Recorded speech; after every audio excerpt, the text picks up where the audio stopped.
नमस्कार दोस्तों, बाबा लॉज में आपका एक बार फिर से मैं अंशुल पांडे स्वागत करता हूं। चैप्टर 5 तक कंप्लीट हो गया था लास्ट के वीडियोस में और हम अब चैप्टर 6 स्टार्ट कर रहे हैं जो कि सेक्शन 61 टू सेक्शन 90 तक जाता है। 4 पार्ट्स में है।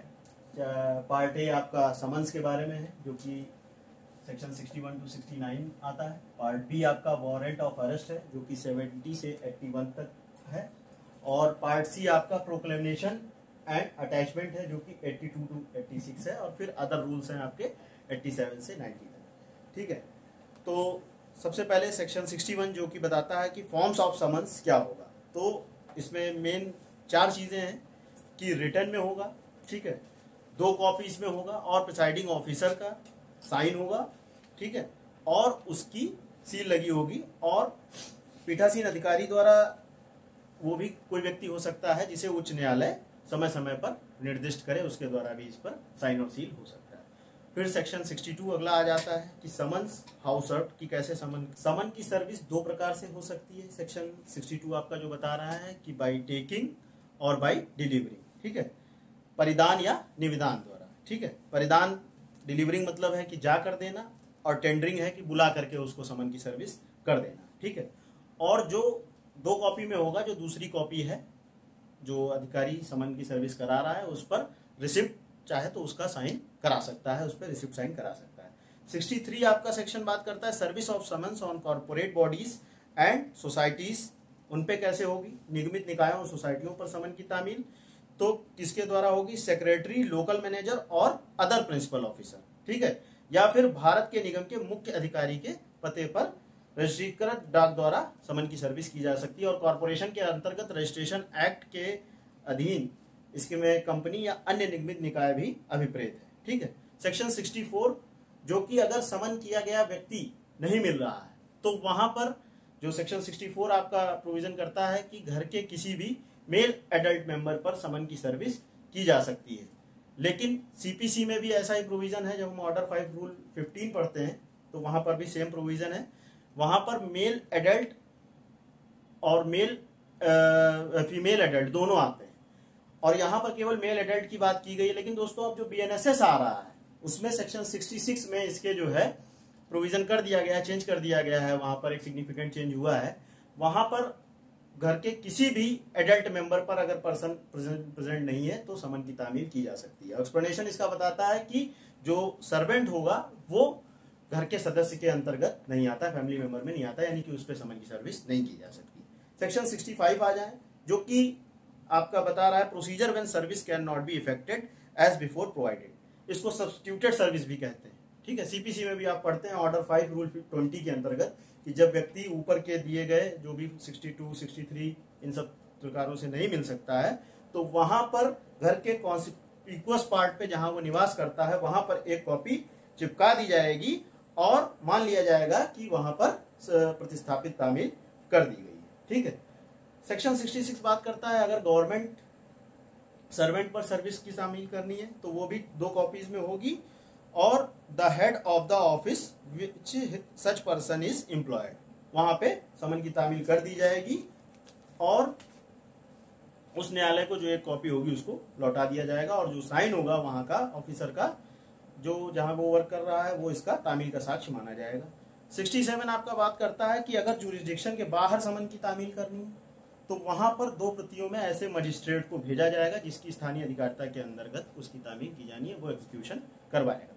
सेक्शन 68 आपका तामील करने वाला अधिकारी अगर उपस्थित नहीं है, सेक्शन 68 बता रहा है, तो वो क्या करेगा, वो जो समन उसने सर्विस की थी उसमें यही दिया हुआ है सुनवाई के समय उपस्थित नहीं है तो तात्पर्य या शपथ पत्र कि ऐसे समन की तामील दी गई है, एक एफिडेविट देगा और उसमें एक कॉपी जो रसीद होगी, 2 कॉपीज हैं, एक तो सर्व कर दी गई, एक दूसरी कॉपी एफिडेविट के साथ लगा करके उसको प्रेजेंट कर दिया जाएगा और शपथ पत्र की दूसरी प्रति भी क्लॉज 2 में वही दिया हुआ है कि उसमें संलग्न होगी, ठीक है।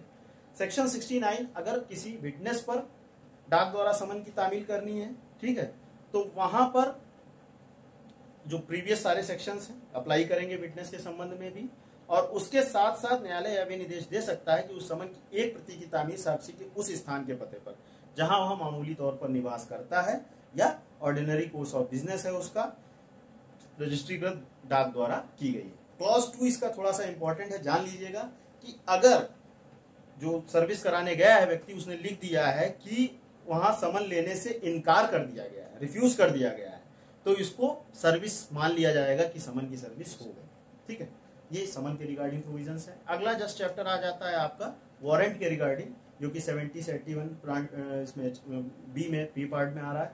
70 में आपका बता रहा है कि वारंट का फॉर्म क्या होगा और उसका टेन्योर क्या होगा। तो वारंट, समन और वारंट में डिफरेंस ये है, यहाँ पे वो 2 कॉपी में होता है, ये एक ही कॉपी में होगा। ठीक है, रिटर्न होगा, ठीक है, लिखित रूप में होगा, साइंड होगा और सील लगी हुई होगी। ठीक है, वहां पे डुप्लीकेट में था, यहाँ सिंगल कॉपी रहती है। और सबसे इंपॉर्टेंट बात पूछ लिया जाता है कि ये कब तक वैलिड रहता है। बहुत ही मोस्ट इंपॉर्टेंट क्वेश्चन है, मार्क कर लीजिएगा कि जब तक कि इसको कैंसिल नहीं कर दिया जाता या फिर जब तक इसको एग्जीक्यूट नहीं कर दिया जाता। ठीक है, जब तक रद्द नहीं कर दिया जाएगा या जब तक निष्पादित ना कर देने वाले द्वारा, तब तक जो है इसका वारंट चालू रहेगा, खत्म नहीं होता। 71 में न्यायालय प्रतिभूति लिए जाने का निर्देश देने की शक्ति दे सकता है कि उसने वारंट जारी किया, उसी पे उसने एंडोर्समेंट कर दिया कि अगर व्यक्ति सिक्योरिटी दे रहा है तो उसको सिक्योरिटीज पे छोड़ा जा सकता है जब उसको वारंट का एग्जीक्यूशन किया जा रहा है। सिक्योरिटीज में क्या क्या चीजें होंगी, क्लॉज 2 आपका बता रहा है 71 का, कि नंबर्स होंगे, वो अमाउंट होगा और वह समय होगा जो इस समय हाजिर होता है। ठीक है, सेक्शन 72 आ जाइए, वारंट किसको निर्दिष्ट होंगे। ठीक है, इसकी बात करता है वारंट्स टू हुम डायरेक्टेड। तो मामूली तौर पर एक या अधिक पुलिस अधिकारियों को वारंट निर्दिष्ट किए जा सकते हैं। ठीक है, अगर पुलिस अधिकारी तुरंत ना मिल सके, मान लीजिए वारंट देना है और कोई पुलिस अधिकारी नहीं मिल रहा है, तो अन्य व्यक्ति या व्यक्तियों को भी वारंट दिया जा सकता है कि आप एग्जीक्यूट करा के लाएं। और एक से अधिक अधिकारियों या व्यक्तियों को निर्दिष्ट है तो उन सब के द्वारा क्लॉज 2 बताता है या किसी एक या अधिक द्वारा एग्जीक्यूशन कराया जा सकता है। ठीक है, सेक्शन 73 आ जाता है, वारंट में be directed to any person, कि किसी भी व्यक्ति को वारंट निर्दिष्ट हो सकेंगे। तो सीजेएम या जेएम फर्स्ट, अगर कोई व्यक्ति ऐसा है जो कि निकल भागा, सिद्ध दोष, उद्घोषित अपराधी या किसी ऐसे व्यक्ति को जो कि नॉन बेलेबल अजमानती अपराध के लिए अभियुक्त है और गिरफ्तारी से बच रहा है, दोस्तों ध्यान दीजिएगा, गिरफ्तारी से बच रहा है और नॉन बेलेबल ऑफेंस का है, तो वहां पर किसी भी अपनी स्थानीय अधिकारिता के अंतर्गत किसी भी व्यक्ति को निर्दिष्ट कर सकता है कि आप इसका एग्जीक्यूशन करवाएं। क्लॉज 2 ये कह रहा है कि जिस व्यक्ति को दिया जा रहा है वह रिटर्न में इसको एक्नॉलेज करेगा, अभी स्वीकृत करेगा कि हम इसको एक्नॉलेज कर रहे हैं, उसके द्वारा एग्जीक्यूशन कराया जाएगा। उसके बाद कुछ और बहुत इंपॉर्टेंट नहीं है। 74 पे आ जाइए आप, कि पुलिस अधिकारी को निर्दिष्ट वारंट, किसी पुलिस अधिकारी को निर्दिष्ट वारंट का निष्पादन ऐसे पुलिस अधिकारी द्वारा भी किया जा सकता है जिसका नाम वारंट पर अधिकारी द्वारा पुष्टांकित है। जिसका भी नाम एंडोर्समेंट किया गया है उन सब में से, अब ऊपर भी पढ़े आप, यहाँ पर भी है, किसी के द्वारा एग्जीक्यूशन कराया जा सकेगा।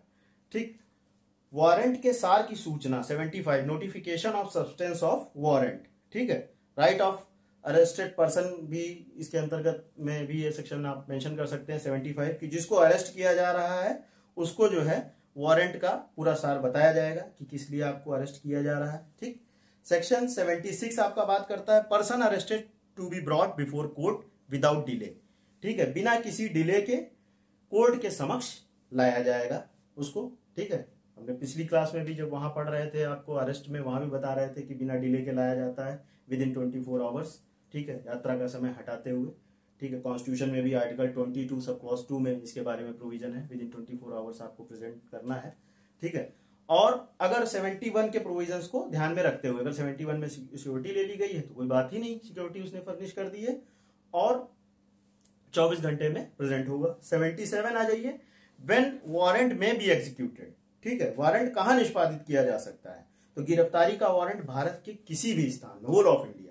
पीछे भी जब हम अरेस्ट वाला चैप्टर पढ़ रहे थे तो वहां भी आपने सेक्शन 48 पढ़ा था, सेक्शन 60 पढ़ा था कि होल ऑफ इंडिया उसको जो है अरेस्ट किया जा सकता है, वहां पर ये चीजें मेंशन थी। तो आप चाहें तो यहाँ पे साथ में लिख सकते हैं, 48 और 60 भी मेंशन कर सकते हैं साथ में कि यहाँ बात की गई है। फिर सेक्शन 78 पे आ जाइए, warrant forwarded for execution outside jurisdiction, अधिकारिता के बाहर निष्पादन के लिए भेजा गया वारंट। अगर न्यायालय की स्थानीय अधिकारिता के बाहर वारंट एग्जीक्यूट कराना है तो वहां पर न्यायालय पुलिस अधिकारी को निर्दिष्ट करने के बजाय, ठीक है, किसी डिस्ट्रिक्ट सुपरिंटेंडेंट ऑफ पुलिस, ठीक है, एग्जीक्यूटिव मजिस्ट्रेट या कमिश्नर ऑफ पुलिस को, जिसकी स्थानीय अधिकारिता के अंतर्गत एग्जीक्यूशन होना है, उसको भेजेगा और वो इसका एग्जीक्यूशन करवाएंगे 78 में। ठीक है, और 79 में आप आ जाइए। 78 में क्लॉज 2 है कि वो 81 के अधीन अगर कार्रवाई करनी है तो आगे विनिश्चित करने की उस व्यक्ति की जमानत मंजूर की जाए या नहीं समर्थ बनाने के पर्याप्त है, वारंट के साथ भेजेगा। वो सारी चीजें, जानकारी और दस्तावेज भेजेगा कि 81 के अकॉर्डिंग अगर कार्रवाई करनी है तो वो इनके साथ भेजी जाएंगी। 79 पे आ जाइए कि अधिकारिता के बाहर निष्पादन के लिए पुलिस अधिकारी को निर्दिष्ट वारंट। देखिए 78 और 79 हो सकता है आपको थोड़ा सा सिमिलर प्रोविजन लग रहा हो, लेकिन 78 और 79 में डिफरेंस है। 78 में कोर्ट को पता है कि किसके जुरिस्डिक्शन में है, तो वहां के ईएम या डिस्ट्रिक्ट सुपरिंटेंडेंट ऑफ पुलिस या कमिश्नर ऑफ पुलिस को भेज दे रहा है। 79 में उसको पता नहीं है, तो वो पुलिस को ही दे रहा है वारंट। और वो पुलिस अगर वारंट एग्जीक्यूशन कराने जा रही है तो जहां पर भी वो व्यक्ति मिल रहा है तो वो सबसे पहले वहां के जो एसएचओ रैंक का ऑफिसर होगा पुलिस स्टेशन का, उस रैंक का ऑफिसर, या वहां के एग्जीक्यूटिव मजिस्ट्रेट से उसका एंडोर्समेंट करवाएगा, तब एग्जीक्यूशन कराएगा। लेकिन अगर मान लीजिए परिस्थितियां ऐसी हैं कि जिसको अरेस्ट करने गए हैं वो खुद ही भाग जाने वाला है, अगर जब तक परमिशन लेने गए तब तक एक्यूज्ड गायब हो गया, तो वहां पे एंडोर्समेंट नहीं कराएगा। पहले वहां पर सबसे पहले उनको अरेस्ट करेगा, उसके बाद आगे की कार्रवाई करेगा। बिना एंडोर्समेंट कराए सीधे अरेस्ट कर लेगा, क्योंकि फिर वारंट का पर्पस ही फुलफिल नहीं होगा। जब तक परमिशन लेने गए तब तक निकल गए। ठीक आगे आ जाइए आप, आपका यही क्लॉज 3 में दिया हुआ है चीज, देख लीजिएगा आप।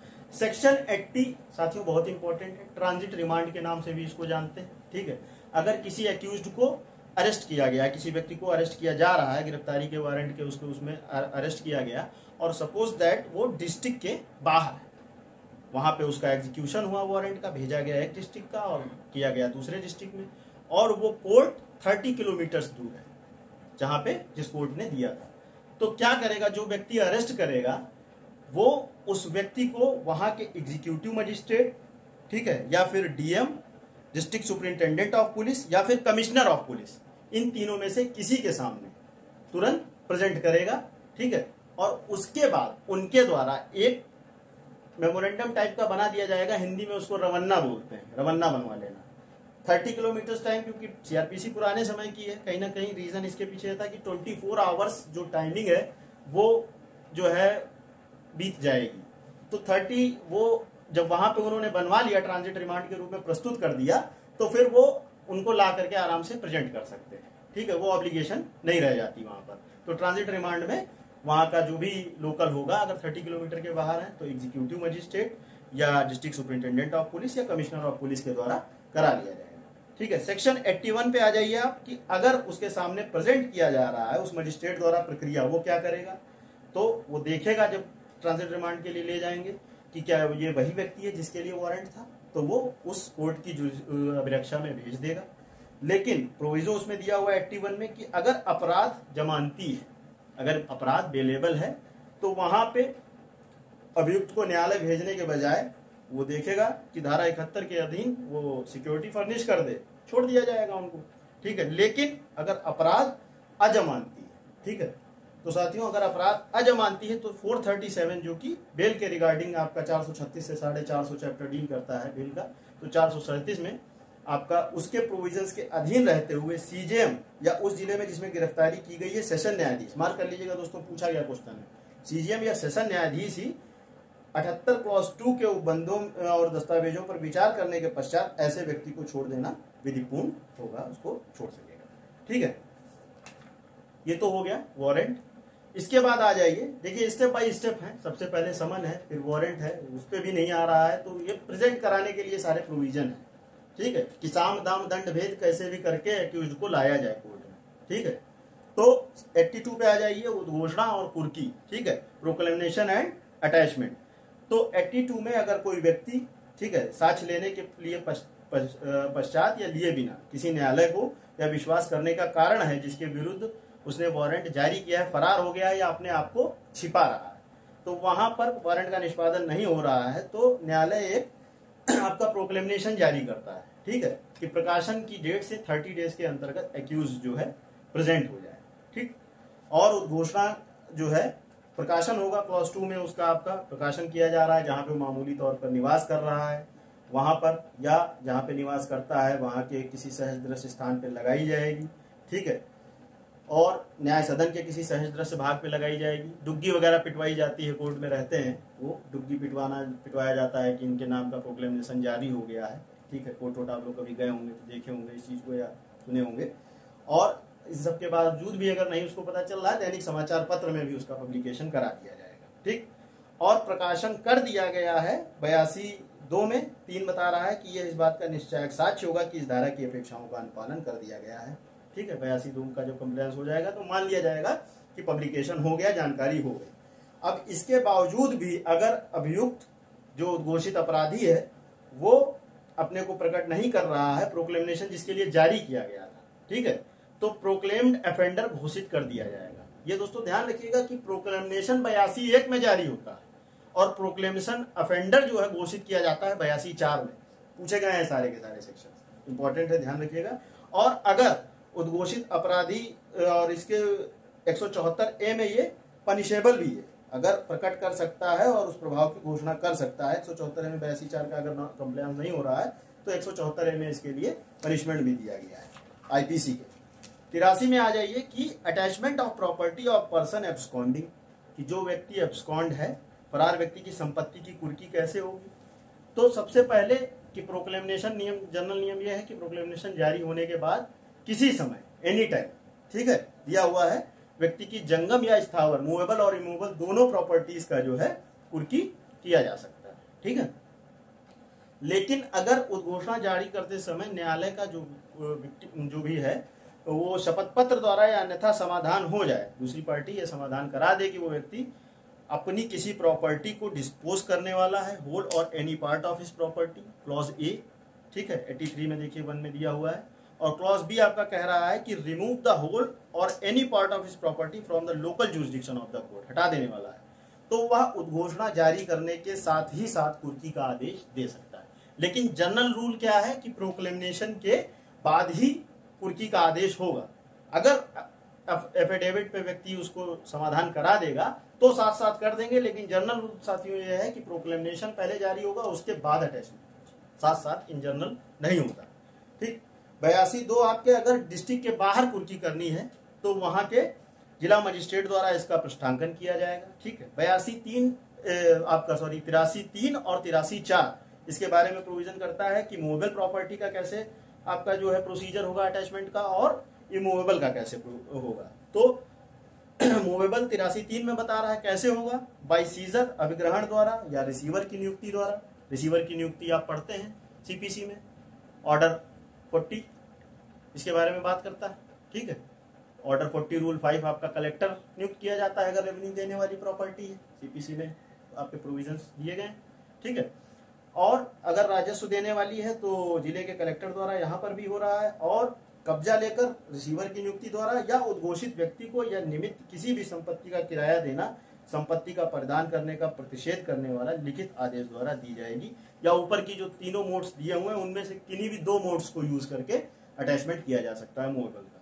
इमूवेबल का कैसे होगा आपका बता रहा है कि कब्जा लेकर रिसीवर की नियुक्ति द्वारा या उद्घोषित व्यक्ति का निमित्त किसी भी संपत्ति का किराया देने या उस संपत्ति का प्रदान करने का प्रतिषेध करने वाले लिखित आदेश द्वारा की जाएगी। और मूवेबल का ऊपर अभिग्रहण, रिसीवर की नियुक्ति या फिर उद्घोषित व्यक्ति को किसी भी संपत्ति का प्रदान करने का प्रतिषेध करने वाला लिखित आदेश द्वारा की जाएगी। ठीक है, 2 या ऊपर के सभी मोड्स में से 2 मोड्स को यूज करके कर सकते हैं। और 83(5) में अगर प्रॉपर्टी ऐसी है जो कि लिव स्टॉक या पेरिशेबल नेचर की है तो विक्रय का तुरंत आदेश दे देगा। मान लीजिए कोई प्रॉपर्टी ऐसी है, अटैचमेंट किया गया, मान लीजिए कोई फसल ही है, अटैचमेंट कर लिया गया है और उसको अगर निर्णय के अधीन रखा जाए तब तक लगा सड़ गई है, तो इस नेचर की अगर प्रॉपर्टी है तो उसका पैसा प्रॉपर्टी बेच करके जो भी चीजें होगी, मूवेबल है या जो भी है, मूवेबल ही होगी ज्यादातर, तो उसको बेच करके उसका पैसा जमा हो जाएगा। फिर आगे जैसा भी निर्णय होगा उसके अनुसार उस पैसे का यूज कर लिया जाएगा। ठीक है, और 83(6) में यही बता रहा है आपकी कि रिसीवर्स की जो पावर्स हैं वही सेम शक्तियां यहाँ पर होंगी। फिर 84 आ जाता है कि claims and objection to attachment, कुर्की के बारे में दावे और आपत्तियां। अगर अटैचमेंट हो रही है तो इसके संबंध में अगर किसी का कोई दावा या आपत्ति है तो वो कैसे होंगे, कितने समय में होंगे, सेक्शन 84 की बात करता है। तो कुर्की की तारीख से 6 माह के भीतर टाइम दिया हुआ है, 6 महीने के अंदर कोई व्यक्ति क्लेम कर सकता। अच्छा, क्लेम करेगा तो कहाँ करेगा? ठीक है, तो ये आपका अगला प्रोविजन आप जब पढ़ेंगे 84(2), इसकी बात करता है कि उस न्यायालय में जिसने कुर्की जारी की थी, ठीक है, कुर्की का आदेश दिया था, या अगर जिले के बाहर कुर्की है तो वहां के सीजेएम के यहाँ पे अपना आवेदन देगा, क्लेम करेगा कुर्की के संबंध में। ठीक है, और इस 6 महीने में जो भी आदेश हुआ, अगर 6 महीने बाद आपत्ति किया, इससे भी कोई व्यक्ति अगर व्यथित है तो वो 84(4) में 1 वर्ष की अवधि के भीतर विवादग्रस्त संपत्ति के बारे में वाद संस्थित कर सकता है, सूट फाइल कर सकता है। और दोस्तों मार्क करिएगा, इस सूट में जो डिसीजन आएगा वो क्या होगा? Conclusive proof. ठीक है, एविडेंस एक्ट सेक्शन 4 में जो चीजें आप पढ़ते हैं, मे प्रिज्यूम, शैल प्रिज्यूम, कंक्लूसिव प्रूफ, तो वो कंक्लूसिव प्रूफ होगा आपका 84(4) के अंतर्गत। फिर 85 में आ जाइए कि कुर्क की हुई संपत्ति को निर्मुक्त करना, विक्रय और वापस करना, कि जो प्रॉपर्टी अटैच की गई है वो कैसे रिलीज होगी, कैसे सेल होगी और उसका रेस्टोरेशन कैसे होगा। तो जो टाइम दिया गया है उसके अंदर व्यक्ति आ गया तो रिलीज कर देंगे प्रॉपर्टी। क्लॉज 1 यही कह रहा है आपका। क्लॉज 2 कह रहा है कि जो भी कुर्की की तारीख से 6 मास का अवसान हो जाने पर, ठीक है, सेल कब किया जाएगा? जो कुर्की की डेट है उससे 6 महीने बीत गए तब भी नहीं आया है तो वहां पे विक्रय का आदेश कर दिया जाएगा। ठीक है, लेकिन अगर शीघ्रता या प्रकृत्या क्षयशील है, स्पीडी एंड नेचुरल डीके है, जो पीछे पढ़े आप, यहाँ पर भी वही चीज है, तो फिर तुरंत न्यायालय के विचार में विक्रय करना स्वामी के फायदे के लिए होगा, विक्रय किया जा सकता है क्लॉज 2 में। लेकिन जब क्लॉज 3 आप पढ़ेंगे, अगर कोई व्यक्ति अभी 6 महीने दिए थे, अगर 2 साल में भी लौट आ रहा है, ठीक है, अगर लौट के बुद्धू घर को आए, 2 साल में भी लौट आए, 6 महीने में नहीं आए तो 2 साल में लौट के चले आए, ठीक, तो वहां पर भी उसको छोड़ दिया जाएगा। लेकिन उसको सिद्ध करना होगा कि साहब जेन्युइन रीजन था हमारा, हम फरार होने के उद्देश्य से नहीं गायब थे, हमारा जेन्युइन रीजन था, वो अगर प्रूव कर ले जाए। ठीक है, तो वहां पर जो भी कुर्की के खर्चे और अन्य खर्चे आए होंगे वो सारे के सारे खर्चे काट करके उनको दे दिया जाएगा। ठीक है, और सेक्शन 86 कुर्क संपत्ति की वापसी के लिए आवेदन नामंजूर करने वाले आदेश से अपील। अब जो बुद्धू लौट आए थे 2 साल के बाद, ठीक, अब उनका नहीं इंटरटेन किया गया, आवेदन नामंजूर किया गया, तो उनकी भी व्यथा सुनने के लिए अपील उनको करने का प्रोविजन दिया गया है। अपील वही होगी जहां सामान्यता लाई करती है। सेक्शन 86 इसी के बारे में बात करता है। फिर आप इसके डी में आ जाइए कि other rules regarding processes. Section 87 बहुत इंपॉर्टेंट है कि issue of warrant in lieu of और इन एडिशन टू समन्स। ठीक है, कि समन के स्थान पर या उसके अतिरिक्त वारंट का जारी किया जाना। तो समन के स्थान पर वारंट कब जारी किया जा रहा है? 87 को 2 पार्ट्स में डिवाइड किया गया है, 87A और 87B में। 87A में समन के साथ साथ वारंट जारी कर दे रहा है। ठीक है, रीजंस रिकॉर्ड करेगा कोर्ट अपना, उसके बाद करेगा कि अगर ऐसा समन जारी किए जाने के पूर्व या पश्चात, पहले भी और बाद में भी हाजिरी के लिए नियत समय के पूर्व न्यायालय को विश्वास दिखाई दे रहा है कि वो व्यक्ति फरार हो गया है, पालन नहीं करेगा। और बी में समन के बाद वारंट जारी कर दे रहा है, समन जारी किया, नहीं कंप्लायंस हुआ तो वारंट जारी कर दिया, तो यहाँ पे जारी कर देगा। साथियों इंपॉर्टेंट ये चीज है, इस पे एक सेक्शन और आप मार्क कर लीजिएगा, सेक्शन 204 क्लॉज 5 से सेक्शन कनेक्ट होता है। 204 जो कि इशू ऑफ प्रोसेस की बात करता है आपके, वहां जनरल रूल ये है कि समन मामले में समन जारी होगा और वारंट मामले में वारंट जारी होगा। और यहाँ आप देख रहे हैं कि समन के बदले वारंट जारी कर दे रहा है। तो जब 204 का क्लॉज 5 आप पढ़ेंगे, वहां पे 87 को सेविंग दी गई है पूरी कि 87 के उपबंधों पर इफेक्ट नहीं डालेगी। ठीक है, क्योंकि न्याय हित में आवश्यक है अगर तो वो चेंज कर सकता है। और एक और सेक्शन भी इससे समन मामले को वारंट मामले में कन्वर्ट करने का आप जब ट्रायल्स पढ़ाएंगे आपको वो बताएंगे। सेक्शन 259 समन मामले को वारंट मामले में तब्दील करने का एक प्रोविजन है, वो भी आता है। 88 फिर आ जाइए, हाजिरी के लिए बंध पत्र लेने की शक्ति, बॉन्ड ले लिया जाएगा, बहुत इंपॉर्टेंट नहीं है। अगर बॉन्ड का एग्जीक्यूशन नहीं कर रहा है तो गिरफ्तारी कर ली जाएगी 89 में। और सबसे लास्ट में section 90 provisions of this chapter generally applicable to summons and warrants of arrest. लागू होंगे इस चैप्टर के प्रोविजंस समन्स और वारंट्स पे ऑफ अरेस्ट दोनों पे लागू होंगे। तो साथियों ये चैप्टर 6 आपका कंप्लीट हुआ। ठीक है, और अगला हम नेक्स्ट वीडियो में डील करेंगे। पिछले कई वीडियोस हमारे आए हैं, कई पॉक्सो एक्ट और हमारी टीम के द्वारा आपके पॉक्सो एक्ट के MCQs भी प्रोवाइड कराए गए हैं। जुवेनाइल जस्टिस एक्ट भी हमारी टीम के माध्यम से स्टार्ट कर दिया गया है। ठीक है, और भी हम कोशिश करेंगे कि माइनर एक्ट्स धीरे धीरे हम लेकर के आएँ और आप लोगों का काफ़ी प्यार और सम्मान मिल रहा है, लगातार देख रहे हैं हम, उससे हमारा मनोबल बढ़ रहा है। और आप लोगों से यही गुजारिश है हमारी कि आप लोग हमारे चैनल को अधिक से अधिक देखें, लाइक करें। अगर हमारे लेक्चर्स हमारी टीम के द्वारा किए गए एफर्ट्स आपको पसंद आ रहे हैं तो हमारे लेक्चर्स को लाइक करें, वीडियोस को लाइक करें हमारे, और चैनल को सब्सक्राइब करें अधिक से अधिक। और अच्छा लगे तो अपने दोस्तों को शेयर भी करें।